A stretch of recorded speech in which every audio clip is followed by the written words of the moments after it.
안녕하세요. 이효석입니다. 옆에는 그로스파인더의 네. 장현호 대표님? 뭐라고 할까요? 그냥 현호라고 할까요? 네, 현호라고 해주세요. 알았어요. 현호가 나와 네, 있습니다. 네. 아시는 분도 아시고 모르시는 분도 있을 것 같아서 개인 소개를 좀 부탁드려도 될까요? 네, 안녕하세요. 저는 전직 펀드 매니저였었고요. 이제 그것도 헤지 펀드 매니저였어요. 네, 그러니까 그냥 일반적인 롱 펀드도 했었고 헤지 펀드도 했었고 7년 정도 펀드 매니저 생활을 했고 이제 그때 이제 효석 형님을 알게 돼서 그 이후로도 인연을 이어오고 있는 현재 투자 관련된 이제 블로그를 운영하고 있는 그로스파인더 필명의 장현호라고 합니다. 만나서 반갑습니다. 반갑습니다. 와 아직도 현호를 처음 봤을 때가 조금 이제 기억이 나는 것 같아요. 네. 그때 당시에 이제 저 헤지펀드 매니저 시작합니다라고 하면서 약간 제가 기억하는 현호의 모습은 어깨가 굉장히 힘이 많이 들어갔었다. 아, 그런가요? 뭔가 내가 나 할 수 있다 뭐 이런 느낌이 좀 맞아요. 있었고 네, 그때는... 자신감이 굉장히 뿜뿜했었던 네, 그런 느낌이었다면 네. 그때의 장현호랑 지금의 장현호는 어떻게 달라졌습니까? 어떤 게 좋아졌고 어떤 게 달라졌어요? 그러니까 사실은 그 투자를 하시는 분들도 마찬가지지만 사실은 좋을 때 굉장히 조심해야 되더라고요. 저는 한국투자신탁 운용이라는 회사를 다녔었는데 네. 큰 굴곡이 없이 굉장히 빠르게 펀드를 받고 빠르게 운용 규모가 커졌고 운용 규모가 커진 배경인 성과도 나쁘지 않아서였던 것 같아요. 네. 근데 이제 펀드 매니저라는 직업 자체가 크게 이제 연봉적으로 돈을 많이 벌긴 힘든 직업이라고 생각을 했고 그래서 내 실력이면 돈을 더 벌어야지.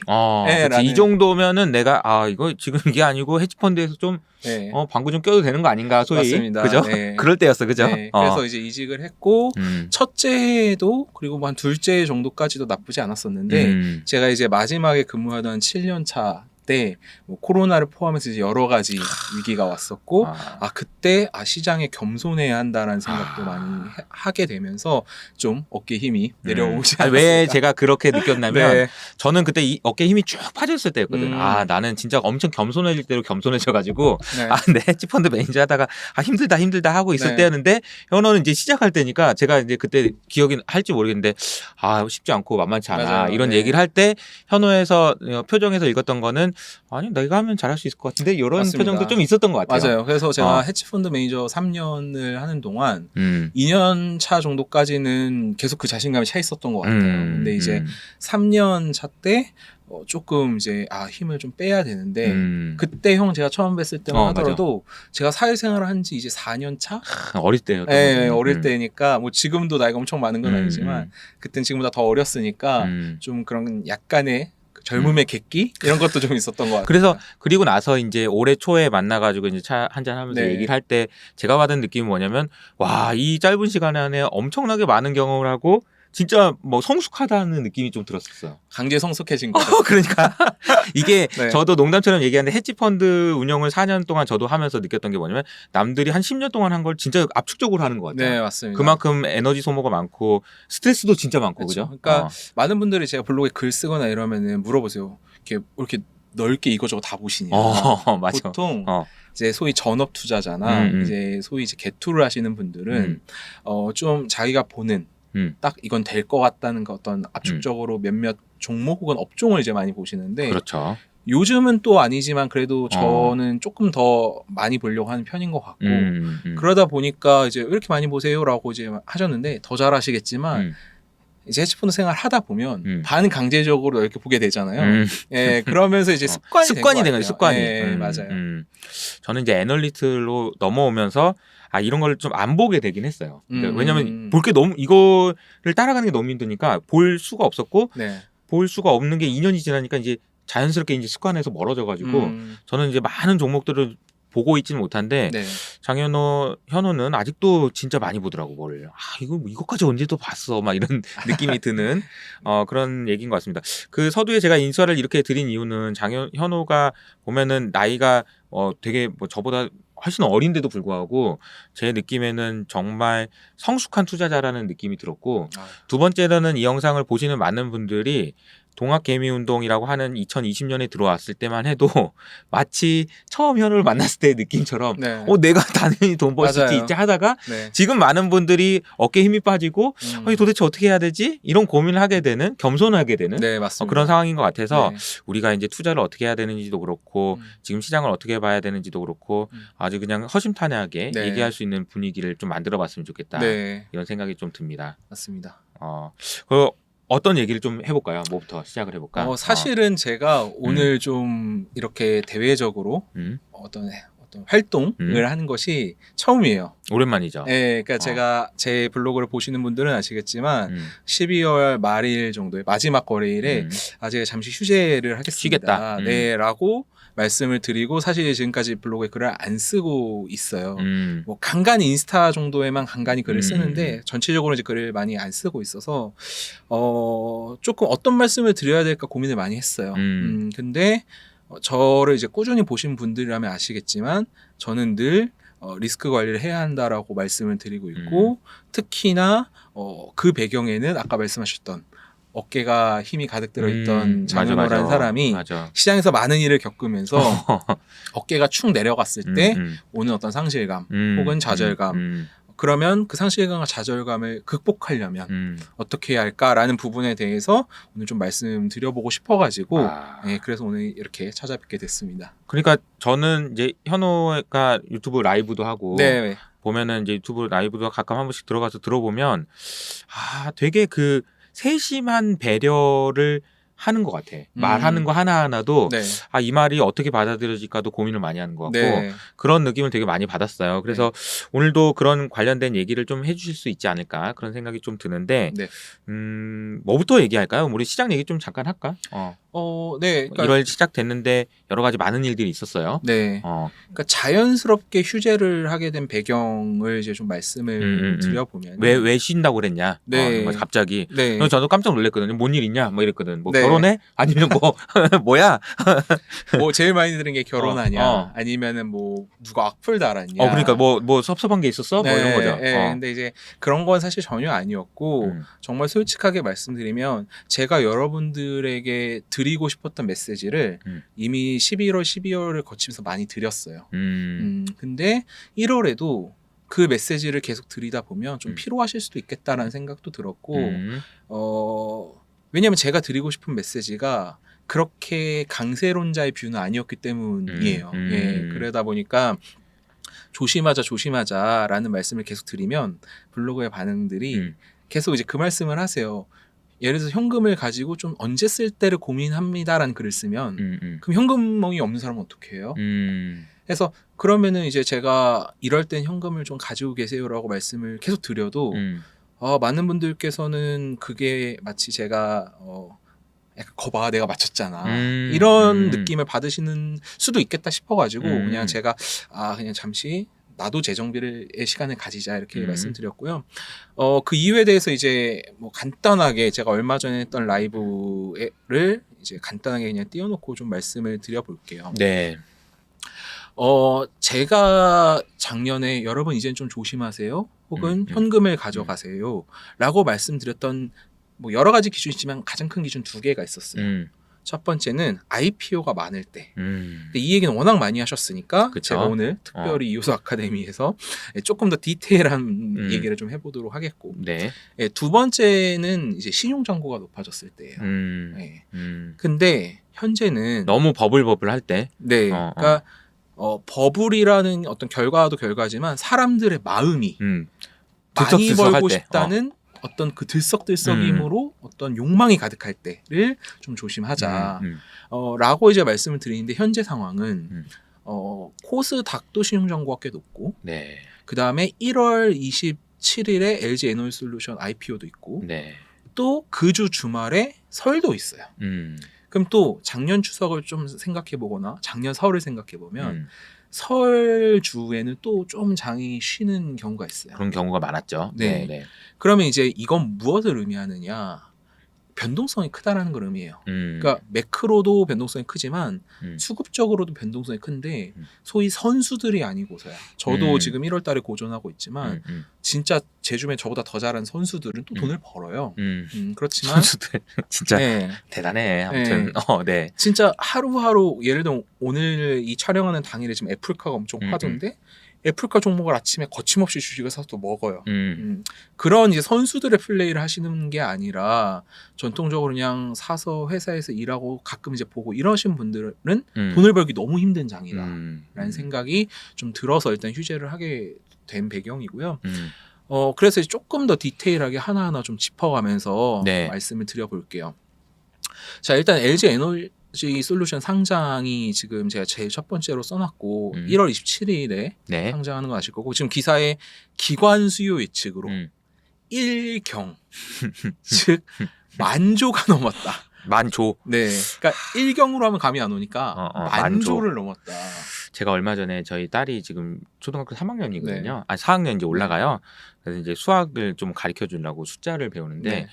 뭐 억, 뭐 조, 뭐 이런 거 배우는 거죠. 벌써 조를 조, 배워요? 그러니까 조까지 이제 뭐 조가 뭔지 알아? 뭐 그러면은 이제 막 설명하다 보니까 경 막 이런 그런 경은 쓸 일이 별로 없긴 해 하윤아 그랬는데 네. 경이 나왔어 드디어. 그러니까 지금 가계부채가 많다 그러잖아요. 근데 가계부채가 2,000조 조금 안 돼요. 2,000조. 근데 만조면 우리나라 가계부채 5배 도대체 돈이 어디서 난 거야? 그러니까요. 그러니까 우리나라 1년 예를 들어 국가 예산이 지금 뭐 600조, 700조 이런데 그리고 우리나라 국가 예산의 16배가 지금 한 회사에 그러네. 네, 상세에 몰린 거고 심지어 이건 기관 투자자 수요 예측이니까 어떻게 이렇게 된 거예요. 자, 여기서 제가 함의를 좀 말씀을 드리면 기관 투자자는 이제 증거금 있어야 수요 예측을 참여할 거잖아요. 그렇죠. 그렇기 때문에 지난주를 이제 딱 보시면은 연기금이나 이런 기관들이 특히 대형주를 많이 팔았어요. 네. 그렇기 때문에 지금 증거금을 납입하기 위한 매도가 좀 나왔다. 지난주 이미. 자, 그렇기 때문에 LG 에너지 솔루션 상장할 때 수요 예측으로 인한 증거금을 마련하기 위한 매도는 일단락된 겁니다. 지금. 그러면 두 번째는 이제 우리가 뭘 봐야 하느냐? 상장이 되고 나면 벤치마크라는 것에서 과연 펀드 매니저들이 어떻게 대응을 하느냐? 예, 이건 이게 되게 현실적인 얘기죠. 그렇죠. 예, 근데 쉽게 말해서 LG 에너지 솔루션은 굉장히 지금 난도가 높아요. 자, 이렇게 설명드려 볼게요. 형, 그 벤치마크 자금을 혹시 운용을 하신 적이 있으시면 없어요. 저는, 저는 안 해봤어요. 네. 네. 벤치마크가 되게 많아요. 엄청 많죠. 네. 가끔 저는 그런 생각도 했어요. 아니 이 좁은 한국 증시에 무슨 대형주를 나누고 중소형주를 나누고 대형주 내에서도 일반 성장을 나누고 코스피 200을 나누고 막 이래요. 자, 그래서 만약에 제가 조금만 요약해서 말씀드리면요. 네. 가장 이제 큰 벤치마크는 코스피 지수예요. 그냥 말 그대로. 코스피 지수. 네. 코스피를 따라하는 지수. 네, 그렇죠. 코스피를 따라하는. 그리고 두 번째로 이제 큰 어떻게 보면 지수가 코스피 지수. 그리고 두 번째는 이제 코스피 200 지수가 코200. 네, K200 지수가 많이 쓰이고 다만 요즘에 코스피가 더 크냐 K200이 더 크냐라고 봤을 때는 좀 헷갈릴 수 있어요. 왜냐하면 지금 코스피 200이 소위 이 패시브 펀드들이 커지면서 K200 영역이 더 커지고 있는 건 사실이거든요. 네. 세 번째는 야 그럼 코스닥은 뭐야? 그치. 라고 생각할 수 있잖아요. 그래서 K200과 그 다음에 코스닥 100 혹은 150을 섞은 지수도 있어요. 네. 코스닥 150 이런 게 좀 감초처럼 들어가 있다는 거지. 네, 그러니까 90%가 코스피 혹은 코스피 200, 10%가 코스닥 100 혹은 코스닥 150 이런 식으로 이제 지수가 혼재되어 있는 경우가 있어요. 네, 그러니까 사실 벤치마크는 되게 많아요. 그리고 뭐 예를 들면 코스피에서도 중소형주 지수 따로 있고, 그치. 되게 많아요. 그렇지만 사실은 가장 중요한 거는 여러분들이 저 1, 2번을 특히 주의해서 보시면 되고 3번까지 정도 아시면 웬만한 거 그냥 거의 다 알았다. 네, 이렇게 보시면 되는데요. 자, 여기서 이제 제가 요 에너지솔루션의 함의를 말씀을 드려볼게요. K200은 그 지수의 비중을 결정할 때, 지수의 비중이라는 것을 결정할 때 시가총액도 고려하지만 시가총액 말고 유동 시가총액도 고려해요. 자, 그러면 이제 너무 어렵다. 유동 시가총액은 대체 뭐냐? 아, 그러니까 시총은 알 것 같은데 네. 유동 시총은 이게 뭐지? 네. 자, 요걸 이해하기 위해서는 앞에 위에서 설명드린 코스피 지수로 잠깐 다시 넘어가. 또 가야 돼요? 네. 갑시다. 네, 이거 필기를 하면서 들어야 되겠다. 네. 오케이. 자, 코스피 지수는 반면에 유동 시총이라는 것은 고려하지 않고 그냥 시가총액만 고려합니다. 자, 그럼 이렇게 설명은 너무 어려우니까 예시를 한번 들어볼게요. 그러시죠. 네. 자, 예를 들어서 SK 하이닉스의 시가총액이 90조라고 가정을 하고, 네. 그 다음에 SK 하이닉스 시총이 90조로 가정하고, 90총? 네, 지금 LG 에너지솔루션의 상단이 70조. 근데 만약에 뭐 따상을 가니 상한가를 가니 뭐 말은 많지만 그냥 상한가를 가면 91조 정도 되는 91조. 거죠. 똑같은 90조라고 생각을 해볼게요. 자, 그런데 SK 하이닉스의 최대 주주, 최대 주주는 SK 스퀘어라는 과거 SK텔레콤에서 이제 분할된 SK그룹의 중간 지주사입니다. 얘가 하이닉스를 얼마 갖고 있냐? 20% 갖고 있어요. 네.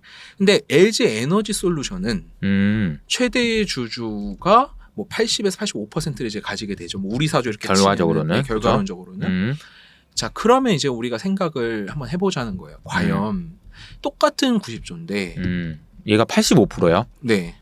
그러면 똑같은 90조인데 저 코스피 200이라는 K200 지수를 결정함에 있어서 에너지 솔루션과 하이닉스를 동일한 비중을 주는 게 맞냐라는 질문을 당연히 해야겠죠. 그렇죠. 그러니까 유동 시총이라는 거는 뭐냐면은 대주주가 가지고 있는 거 말고 유동적인 것들만 따로 계산한 거라서 저기서 따지면은 하이닉스는 90조에다가 80%를 곱해야 되는 거고 엔솔은 15%만 곱해도 되는 거니까 사실은 유동 시총을 고려한다고 하면은 똑같은 시총이라고 하더라도 LG 에너지 솔루션은 좀 작다. 네. 제가 대주주 먼저 말씀드린 이유는 뭐였냐면 유동이라는 건 말 그대로 거래가 가능한 걸 말하는 거예요. 그렇죠. 근데 거래가 안 되는 가장 대표적 사례가 대주주. 그렇죠. 유동. 이 오타가 납니다. 네, 유동이라는 게 거래가 가능하다. 근데 가장 거래가 안 되는 게 대주주. 두 번째가 자사주. 그 다음에 만약에 이제 IPO를 하면 락업도 이제 비유동으로 들어가겠죠. 당장 거래가 될 수 없으니까. 그 다음에 SI. 그러니까 예를 들면은 뭐 어떤 게임사가 있는데 중국 회사로부터 SI 투자를 받았다. 그러면은 이게 SI라고 인정이 되면 전략적 투자요. 전략적 투자자. 네. 걔네들은 안 팔겠지. 네. 어차피 유동 가능한 거 그렇죠. 아니지 않냐. 그죠. 그런 식으로 얘네들을 비유동. 저거 어차피 거래 안 되는 거잖아 라면서 비유동으로 빼버려요. 네네네. 네. 근데 가장 대표적인 게 지금 제가 대주주라고 설명을 드린 거고 아마 에너지 솔루션은 뭐 락업도 있고 하니까 되게 복잡하겠죠. 네.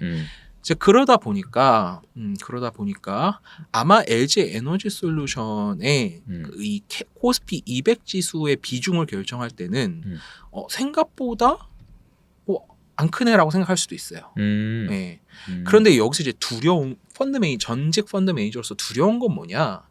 내가 만약에 저 코스피 지수를 추정을 하고 있다면 위에 1번인 1번을 2번이 아니고 1번을 그러면 야 20%고 85%고 필요 없고 90조만큼 비중 인정해줘 이렇게 되는 거예요. 내 기준치가. 그러니까 예를 들면 하이닉스가 90조라서 4%면 LG 에너지솔루션도 4%가 돼버리는 거예요. 근데 유동되는 게 없구나. 그렇죠. 아하. 그러니까 치열한 눈치 싸움과 두뇌 싸움이 이제 펼쳐지는 거예요. 장난 아니겠네요, 이거. 그러니까요. 그래서 첫날 많은 분들이 이걸 모르세요. 첫날은 여러분 그 코스피 지수 산출과 펀드 매니저의 벤치마크에서 첫날 상장한 종목은 제외예요. 네. 그러니까 LG 에너지솔루션이 따상을 가든 상을 가든 따를 가든 어떤 경우의 수에도 펀드 매니저는 상관이 없어요. 그러니까 거래 첫날의 움직임은 시세는 펀드 매니저한테 의미가 없다. 코스피 지수에도 영향이 없고 그러니까 당연히 펀드 매니저한테 영향이 없겠죠. 네. 그러니까 이제 그날 이제 어떻게 움직이는지는 지수에는 반영이 안 된다는 거죠. 그렇죠. 그럼 이거는 어떤 의미가 있는 거예요? 그럼 이제 내가 만약에 첫날에 올려서 사든 뭘 하든 그 다음 날부터가 이게 없어서 내가 질 수 있는 두려움이 있으니까 첫날에 어떻게든 사기 위해서 지금 엄청나게 많은 사람들이 그것만 보고 있게 그러겠네. 된다는 거예요. 그러네. 그래서 제가 패시브가 나온 괴물이라는 표현을 드리는 이유가 뭐냐면은 펀드 매니저가 저게 뭐 비싸다 싸다 이런 논쟁보다도 네. 냉정하게 이 사람들도 어떻게 보면 평가를 받아서 월급을 받고 인센티브를 받는 월급쟁이잖아요. 근데 이 사람의 성과는 절대 수익인 사람도 있지만, 그러니까 어떤 사람들은 돈을 많이 벌어 이러는 사람도 있지만 어떤 사람은 야 너 코스피랑 똑같이 따라가 조금이라도 틀리면 너 혼낸다 이런 맞아요. 것도 있어요. 근데 만약에 첫날에 봐줘 둘째 날부터 얄짤 없어. 근데 난 둘째 날 만약에 더 올라가면 너 어떻게 할 거야? 맞아요. 이런 거야 지금. 그렇게 되는 거예요. 근데 첫날은 내가 없어도 되는데 둘째 날부터 만약에 4%다. 코스피 200이 아니라 코스피를 내가 추종을 하는 매니저여서 4%다. 근데 내가 밥솥아. 그 1%밖에 못 치웠어. 그러면 3%를 안 가지고 있는 거예요. 숏을 하고 있는 건 똑같은 거야. 그렇죠. 근데 만약에 이 3%가 첫날에 만약에 따상까지 안 가고 그냥 상으로 끝나서 90조로. 그러면 야, 사람들이 이제 머리가 아픈 거예요. 차라리 아싸리 많이 오르면 그렇지. 야, 더 오를 거 없어. 하면서 그러면은, 그냥 편하게 그냥 숏 포지션이라고 생각하고 그냥 무시를 할 텐데 애매한 가격대가 형성되면 보통은 항상 애매한 가격대가 형성돼. 네. 그래서 내가 3% 숏을 하고 있는데 그 다음날 이 90조짜리가 만약에 뭐 10% 올라서 100조가 됐어요. 그럼 11% 오른 건데 그러면 3% 언더웨이시니까 벌써 33bp를 지고 시작하는 거죠. 그러네요. 그러면 33bp를 만회하기 위해서 매니저가 할 수 있는 게 생각보다 많지? 아니야 합니다. 모르겠죠. 본부장님이 야 너 잠깐만 이거 어떻게 할 거냐 이러겠지. 그러니까 이런 현상으로 인해서 수급에 왜곡이 생긴다. 패시브가 나온 괴물이라는 표현을 제가 괜히 쓰는 것이 아니라 이런 로직으로 인해서 수급이 왜곡이 생기는데 개인 투자자 분들께서 이런 메커니즘을 만약에 안다면 과연 이렇게 큰 회사가 상장을 하기 전에 굳이 내가 현금 하나도 없이 혹은 레버리지까지 써서 주식을 해야 할까? 그러니까 다른 주식을 그쵸? LG 에너지 솔루션을 나머지 어차피 돈이 들어오는 게 아니라면 다른 걸 팔아서 사야 되는 입장인데 그 다른 걸 팔아서 사는 그 상황이 상장 전이 아니라 상장 후에도 이어질 수 있다라는 거네요.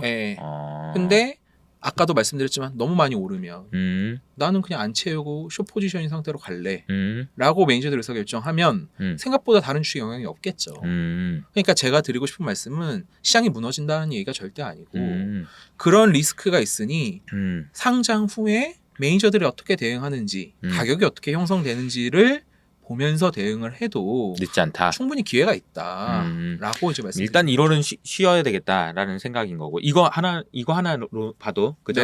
다른 요인들도 여러 가지 있겠지만 LG 에너지 솔루션이 이 정도로 복잡하구나.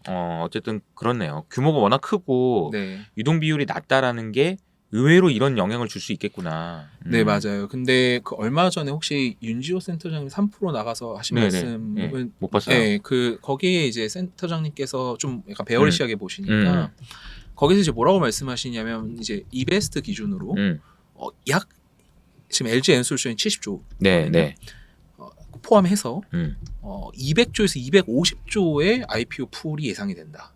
그러니까 IPO를 하는 예정인 회사의 목표 시가총액을 다 더해보면 200에서 250 정도 된다. 라는 거거든요. 이거를 어마어마하네요. 이거를 그러면은 저건 시가총액이고 이제 우리가 돈을 내야 되는 거. 돈을 내야 되는 걸 기준으로 하면 대략적으로 정말 보수적으로 보면 30조에서 35조. 공격적으로 보면 50조까지도 소위 이제 돈을 내야 되는 상황이 발생하는 거예요. 그럼 지금 우리나라 증시 예탁금이 65조 정도 되거든요. 60조에서 65조 왔다 갔다 해요. 그러면 사실은 지금 예탁금을 보면서 예전에 한참 그게 유행했어요. 예탁금 보면서 개인 투자자들의 빅머니 무브가 되기 때문에 증시 안 빠진다. 이런 얘기를 하시던 분들도 있어요. 근데 그것이 얼마나 의미가 없을 수 있냐? 30조에 35조. 작년도가 이미 제 기억에는 20조에서 25조였던 걸로 기억하거든요. 그러면은 2년 동안 상장을 하는 규모가 지금 예탁금 규모랑 거의 비슷한 수준인 거예요. 네, 그렇기 때문에 에너지솔루션 상장하고 나면 지금 바로 엔지니어링이 상장할 건데 그래도 엔지니어링은 제 생각에 10조 미만이니까 뭐 그렇게 임팩트가 크진 않겠지만 여러 각도로 봤을 때는 IPO가 분명히 계속된 오버행 부담을 작용할 수 있다. IPO라는 것이 결국에는 그러니까 기업이 나는 이런 사람이야라고 공개한 다음에 돈을 시장에서 달라고 얘기하는 거고 네. 조달하는 거잖아요. 네, 맞습니다. 조달한다는 말이 조달이지 사실은 돈 주세요. 네. 그럼 그 돈이 어디서 와야 되는 거예요? 새로운 낸주머니가. 네, 맞습니다. 근데 뭐 또 이런 아까 뭐 일경 얘기하니까 또 돈 많은 것 같기도 하고. 근데 납입한 돈이 아니라, 그러니까 쉽게 말하면 수요 예측의 총 썸이 일경인 거고. 그게 납입한 건 아니니까. 납입한 건 아니잖아요. 그러니까 증거금으로 그치. 몇 배를 신청한 거니까. 증거금 몇 배를 신청한 거니까. 네. 그 실제로 그 돈이 전부 지금 막 다 거기 쌓여 있는 건 아니잖아. 네. 그런 건 일경 쌓여 있으면 지금 증권사 서버 터졌겠네. 그렇지. 일경이 네. 도대체 이게 감이 안 와가지고. 네. 그러니까 여러분들 주의하실 점은 일경이란 그 기사에는요. 신청한 총 금액의 합계고요.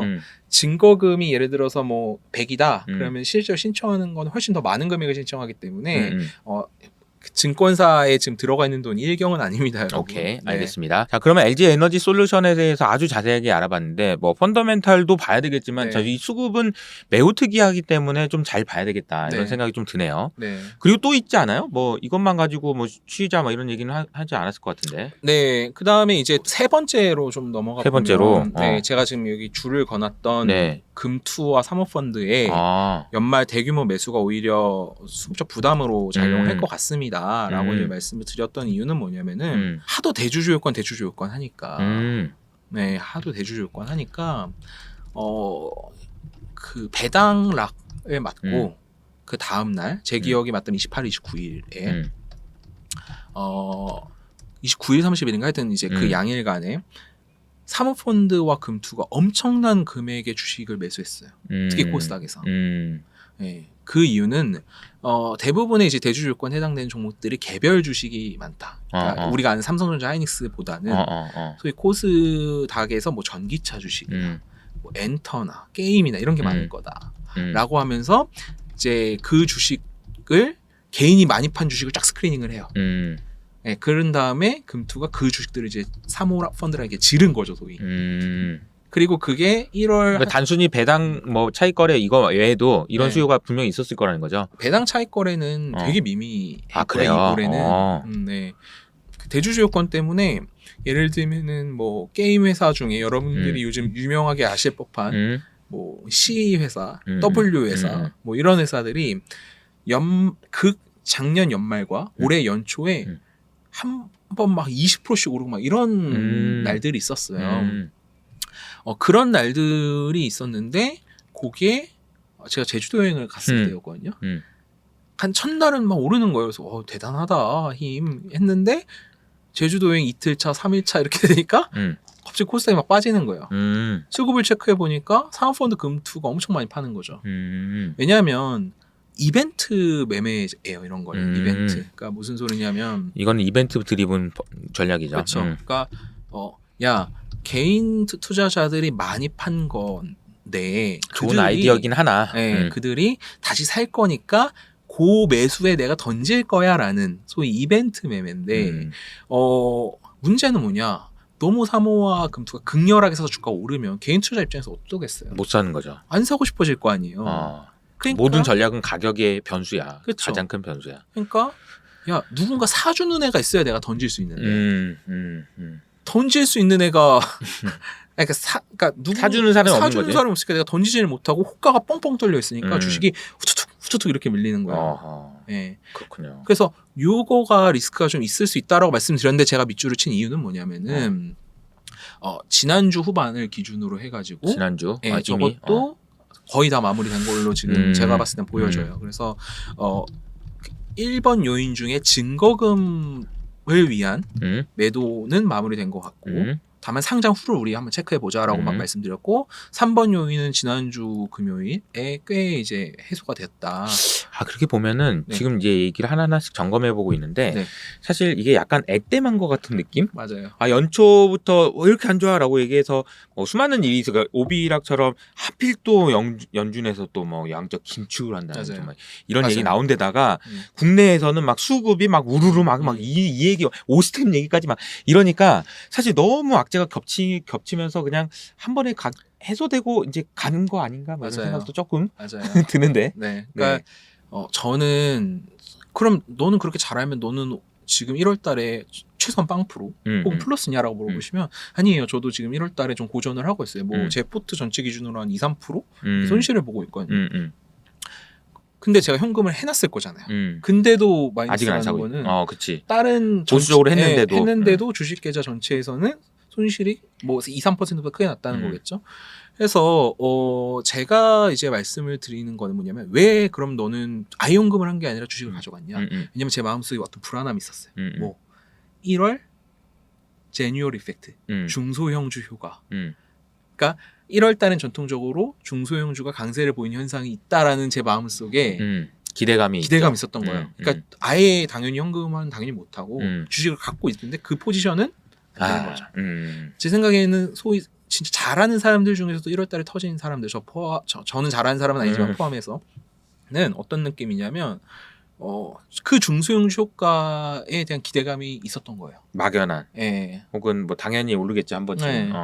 그래서 그 중소형주 먹고 에너지 솔루션 전에 상장 그러니까 그 차익 실현 잘해서 그거 잘 피한 다음에 설 끝나고 해보자라는 이 계획으로 들어갔는데 짧게라도 뭘 놓을 순 없잖아. 이런 거죠. 근데 1월 달에 아주 극초반을 빼면은 계속 장이 빠지니까 그 계획이 지금 꼬이면서 매매가 꼬이기 시작을 한 거죠.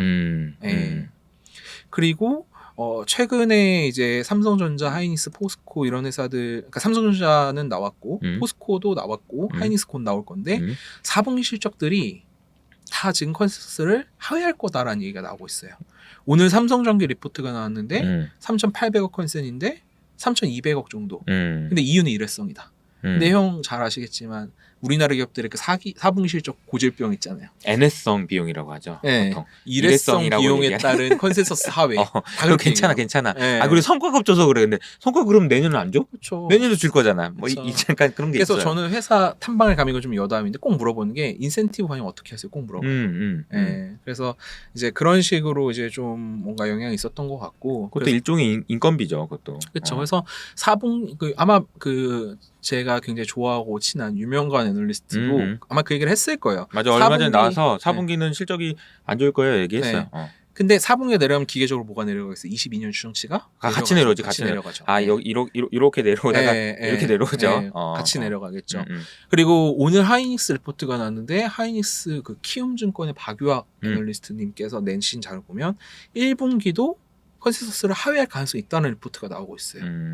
그러면 1분기도 낮아지고 4분기도 낮으면 1분기까지는 계속 추정치가 조금씩 다운으로 그러니까 하향 조정되는 거 아니야? 그러니까 어닝 추정치가 언제까지 하락하고 언제 하락을 멈추느냐가 되게 중요할 것 같은데 일단 지금 상황에서는 1분기까지 하락할 것 같다라는 분위기가 형성되고 있다. 네. 근데 그때 형 기억하시겠지만 제가 그 연합인포맥스 라인 나가서 하이닉스 얘기를 잠깐 하면서 맞아. 밸류에이션 역대 최대치인데 최저치인데 어닝 추정치의 그 하락은 멈췄습니다. 라고 말씀을 드렸는데 그때 얘기했던 게 너무 개별 종목 하지 말고 약간 대형주도 좀 하자 뭐 이런 얘기를 했었죠. 근데 그 하이닉스가 그때 당시만 해도 95,000원이었는데 지금 벌써 13만 원 뭐 이러니까 많이 올랐구나. 근데 순식간에. 이제 와가지고 또 지금 하이닉스 막 그런 얘기가 나와요. 좀 걱정돼요 저는. 그러니까 가격은 거의 40% 올랐고 근데 이익 추정치는 반도체 현물가가 튀면서 제가 말씀드렸던 대로 뭐 거부하는 건 아니고 대로 하다 잠깐 올랐는데 갑자기 지금 4분기 실적 나오면서 다시 좀 내려가야 된대요. 그러면 밸류에이션의 최저치, 그러니까 밸류에이션이 너무 싸다는 거는 정상화가 되었고 거의 한 3-40% 올랐으니까. 근데 이익 추정치는 단기적이나마 다시 조금 하향 조정이 나오면 그럼 과연 지금 이 13만 원의 하이닉스를 덥석덥석 사가지고 LG 에너솔루션 뭐 수급 피해 뭐 이런 것도 있겠지만 과연 우리가 여기서는 얼마나 먹을 수 있겠느냐 그 고민을 하셔야 한다. 그러니까 되게 아까 좀 와닿는 말씀하시는 게 모든 투자 전략은 가격이 변하면 전략도 바뀌어야 돼. 맞아요. 성장주를 가격과 상관없이 길게 내다보고 무조건 사라라고 얘기를 하는 거를 저는 사실은 좀 큰일 나죠. 큰일 나요.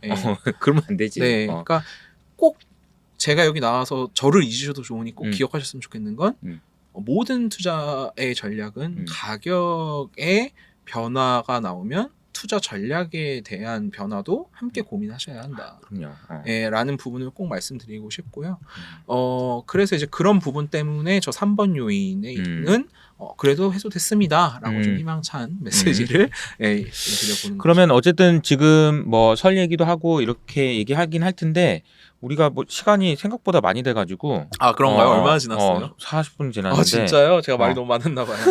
근데 편하게 근데 이제 유명관 연구원도 얼마 전에 나왔는데 많은 분들이 좋아해 주셨고 또 이게 둘이 또 친하다고 하니까 언제 한번 또 셋이서 같이 한번 그냥 이게 재밌는 건 뭐냐면은 1시간이라는 시간 동안 얘기할 때 이제 듣는 분들 입장에서 재미를 느끼기 위해서 뭐가 필요하냐면 내가 더 빨리 내가 얘기할 거야. 서로 얘기하려고 하는 그게 이제 긴장감이 느껴지면서 재밌거든.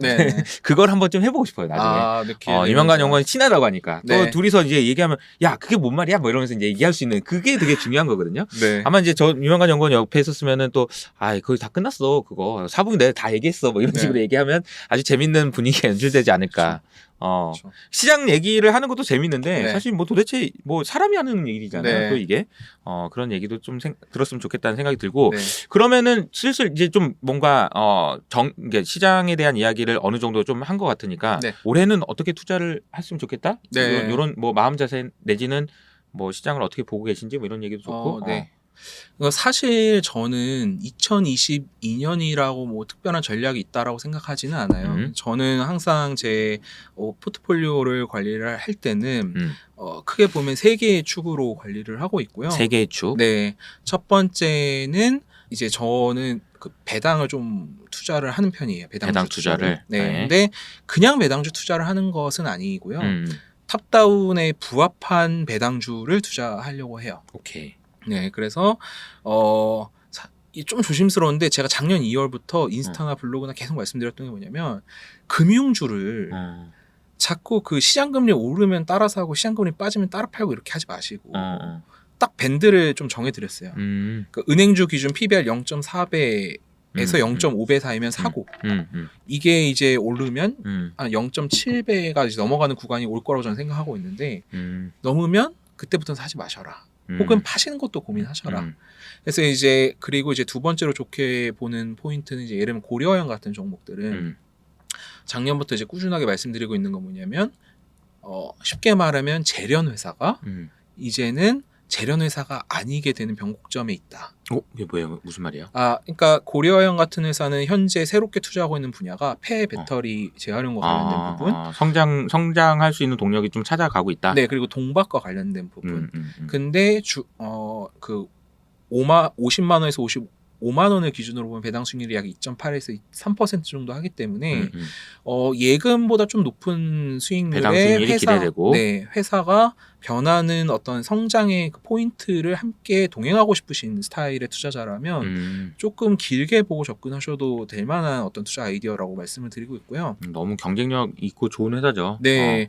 다만 이제 제가 고려인을 또 특히 이제 작년부터 계속 좋게 봤던 포인트는 뭐였냐면은 대부분 이렇게 새롭게 뭔가를 투자하는 회사들 중에 재무 구조가 안 좋은 회사들 같은 경우는 유상증자를 하거나 전환사채를 발행해서 소액주주들의 어떤 주주로서의 권리가 희석이 되는 경우가 있어요. 물론 그걸 가지고 나중에 성장을 해서 주가가 오르면 그걸로 보답을 한다라고 할 수 있겠지만 제일 좋은 거는 그냥 애초에 네가 갖고 있는 현금으로 투자 잘해 거든요. 그런데 고려형 같은 경우는 한 2.5조 정도의 순현금을 가지고 있기 때문에 주주들에게 이렇게 그 돈을 제대로만 활용하고 투자할 수 있다면은 ROE를 높이는 데도 충분히 도움이 그쵸. 되고 네. 밸류에이션도 지금 뭐 이미 다른 회사에 비해서는 높은 밸류에이션을 받고 있겠지만 네. 그래도 나쁘지 않다 이렇게 네. 생각할 수 있다는 거죠. 밸류에이션 그렇게 높지도 않은데요. 그래요? 네. 아니 뭐 철강 회사들보다는 높을 거 아니야. 철강 철강 회사는 높죠. 당연히 네. 높겠죠. 네. 그러니까 그래서 네. 고려연 통해 제가 드리고 싶은 말씀은 여러분들이 혹시 포트폴리오에 배당주를 가지고 있는데 단순히 배당이 높다고 투자를 하기보다는요. 배당 수익률이 뭐 막 6% 7% 이러면 되게 높잖아요. 그렇죠. 네. 근데 그렇게 높은 회사만 찾기보다는 한 3% 플러스 마이너스 0.5% 정도라서 야 그게 무슨 고배당주야라는 느낌이 든다 하더라도 그렇지. 회사 자체가 성장을 하기 위한 액션이 보이는 회사들이라면 당장의 배당 수익률이 아니라 3년, 5년, 10년 뒤에 이 회사의 배당 수익률이 어느 정도가 될 수 있을까라는 걸 상상해가면서 좀 배당주 포트폴리오를 꾸리시게. 그러니까 은행주 같은 경우에는 사실은 좀 사이클이 있는 비즈니스고 전대적인 배당은 높지만 성장에 대한 의구심은 사실 있잖아요. 정부가 대출 쪼면 어떻게 이렇게. 약간 그러면은 현호가 얘기한 것 전략은 하이브리드 전략 같은 느낌이네. 그러니까 뭔가 배당이라는 안정성을 네. 깔면서도 그리고 성장할 수도 있으면서도 재무구조 다 좋은 거여가지고 제가 생각할 때 그 전략의 가장 큰 문제는 가격인 것 같아요. 또 너무 맞아요. 비싼 가격에만 맞아요. 사지 않으면 맞아요. 되게 좋은 전략인 것 같아요. 그러니까 예를 들면 지금 같은 시대에 작년에 처음 고려연 포스팅했을 때는 43, 4만 원이었거든요. 근데 거의 거의 한 60만 원을 넘었다가 얼마 전에 40만 후반까지 빠졌었어요. 그러니까 그런 가격을 저는 되게 중요시 여기는 사람이에요. 그래서 이제 그렇게 말씀드리고, 그러니까 첫 번째 배당주 계좌는 요약하면 절대적 고배당과 배당 성장주를 혼합해서 저 같은 경우에는 연 2천만 원 배당을 딱 지키려고 노력해요. 왜냐하면 그게 넘으면 우리나라가 이제 그 세금에 대한 이슈가 좀 발생을 하기 때문에 그 2천만 원 한도를 잘 좀 맞추면 좋을 것 같고 예를 들면 뭐 어떤 정말 큰 자산가가 10억이 있으신데 그거 가지고 나는 뭐 6% 배당주를 사요. 그럼 6천만 원 중에 세금이 거의 제가 계산해보면 거의 35%예요. 네. 근데 2천만 원 미만은 그냥 배당 소득세가 적용이 되기 때문에 15.4%로 끊을 수가 있는데 그걸 넘어가 버리면 이제 세율 부담이 많이 올라가거든요. 그래서 이제 그런 좀 한계가 있고. 아니면 현우가 세금 걱정할 정도로 돈이 많구나. 아닙니다. 알았어. 전혀 아닙니다. 그래. 아니 혹시라도 나 이거 넘어가면 큰일 나니까 알겠습니다. 아닙니다. 제가 근데 이제 이거 디펜스를 쳐주자면 디펜스 쳐주자면 현우가 그렇다는 게 아니고. 주변에서 물어보는 사람들이 2천만 원 넘지 않게 조심하세요. 혹시 넘으면 또 그럴 수 있으니까. 네, 맞아요. 그리고 두 번째는 이제 그때 시장에서 되는 아이디어들. 저는 그걸 돈의 흐름이라고 표현하는데 돈의 흐름을 그때 쫓아서 잘 될 수 있는 아이디어를 따라가는 거죠. 예를 들면은 저는 사실 장비주와 소재주, 반도체든 2차 전지든 할 때 장비주를 그렇게 선호하진 않아요. 근데 최근에 좀 수익률이 좋으신 분들은 그 2차 전지 장비주 투자의 비중을 굉장히 높게 가져가시더라고요. 그래서 뭐 그런 돈의 흐름도 이제 되고. 이렇게 갔다 하는 거니까, 그죠? 그쵸? 왔다 갔다 하는 거니까. 근데 이제 예를 들면은 저 같은 사람들은 지금 어떻게 생각하냐면 오히려 왜 장비주가 그럼 저렇게 강세일까? 해보면. 이게 2차 전지 소재, 뭐 LNF나 첨보나 이런 종목들이 지금 주가가 안 된 여러 가지 이유가 있겠지만 가장 큰 이유는 LG 에너지솔루션이 상장하면 그게 액티브 ETF에 들어와서 다 나머지 종목들 팔아야 되니까 수급 피해가 발생한다든지 뭐 이런 논리거든요. 근데 걔가 상장을 해서 편입 딱 되고 나면 얘네들은 이제 수급 피해를 볼 일이 더 이상 없어지잖아요. 그럼 이제 저 같은 사람들 하는 이유는 나는 장비주는 내가 성향이 안 맞으니까 투자를 못했어. 그렇지만 소재주 중에서 이익의 EPS 그로스 혹은 영업이익의 그로스 성장률 대비해서 밸류에이션 부담이 많이 완화된 애들 어떤 애들이 있지? 라는 걸 이제 찾아보는 작업을 하는 거죠. 저 같은 사람들은. 그래서 장비주로 넘어갔던 돈의 흐름이 혹시 소재주로 넘어갈까? 이제 이런 것들 혹은 뭐 오늘 애플카 같은 이슈들 뭐 혹은 이제 뭐 중국이 뭐 적극적인 재정 정책을 쓰면 뭐 시클리컬이 좀 되나? 뭐 그런 것들을 그런 투자 아이디어들이 있죠. 그러니까 큼직큼직한 투자 아이디어들이 있어요. 그런 과정에서 이게 맞는지 여부는 한번 판단해보고 괜찮다고 하면 일부 정도는 같이 가담해도 괜찮겠다. 그런 전략이네요. 근데 여기서 주의할 점은 내가 전업 투자자가 아니고서는 이 비중을 좀 잘 고민하셔야 돼요.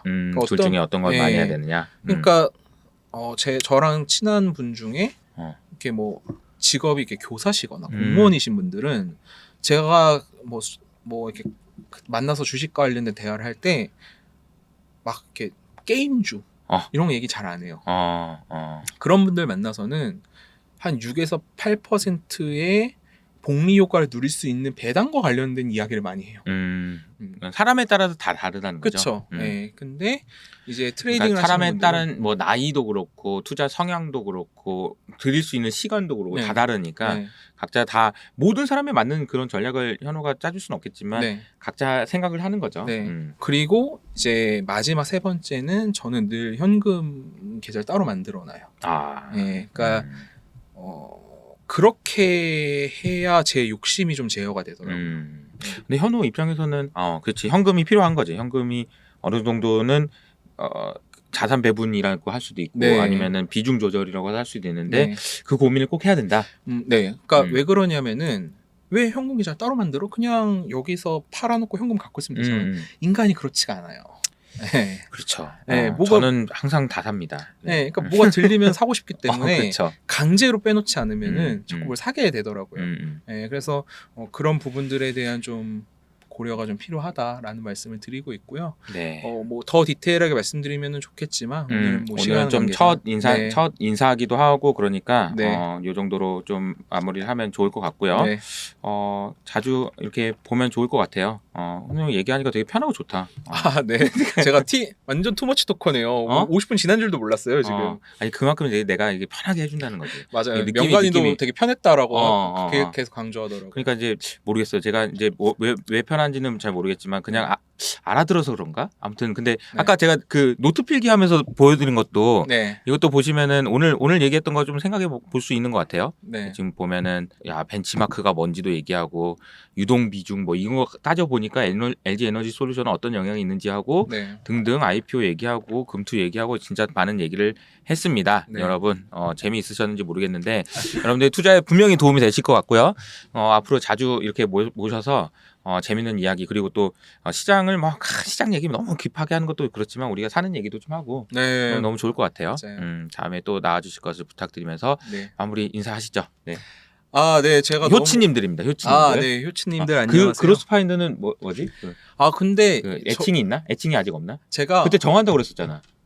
그러니까 제가 크로스파인더니까 파인더스라고 줬는데 네, 뭔가 입에 안 붙는다는 의견들이 좀 있어요. 좀 바꿀 생각이에요? 그래서 고민이에요. 저는 파인더스 뭔가 LG 트윈스 이런 그러니까요. 그런 그 얘기 많이 그 들었어요. 파인더스.